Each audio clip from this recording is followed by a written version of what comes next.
shanta faras ee ugu qaalisan adduunka.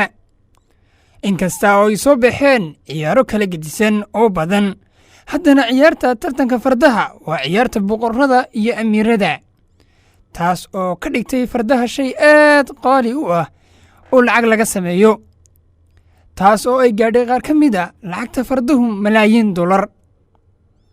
fidiyogan waxaan idinku soo bandhigi doonnaa shanta faras ee ugu qaalisan adduunka. faraska fusiyaashii bagasus waxaa lagu tiriyaa faraska ugu qaalisan adduunka. waxaa lagu qiyaasaa lacagtiisa $70 milyuun. faraskan wuxuu helay koobka faraska ugu qaalisan adduunka. waxaannu leeyahay awood cajiiba, taas oo aanay lahayn fardaha kale, waana sababta uu inta badan ugu guulaysto tartannada.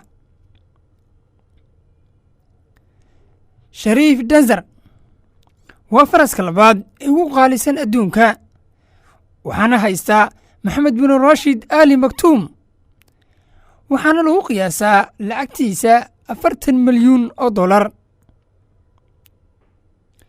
totila waxa uu ka mid yahay fardaha adduunka ugu quruxda badan, waxaanu haystaa dhalashada waddanka Holland, waxaanuu la gaar yahay inuu ku guulaystay koobo badan, waxaana faraskan la iibiyey sannadkii 2011, waxaana la siiyey lacag gaadhaysa $21 milyuun.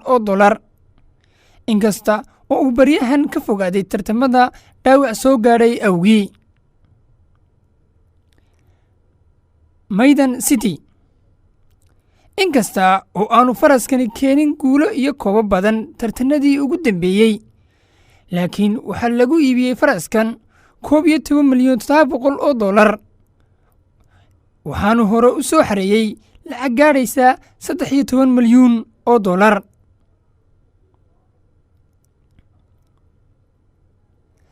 balabut hologen faraskan waxa uu hibo u leeyahay kabiditaanka biraha ama meelaha lagu ciyaaro, waana fardaha ugu qaalisan adduunka, waxaana lagu qiyaasaa lacagtiisa $15 milyuun.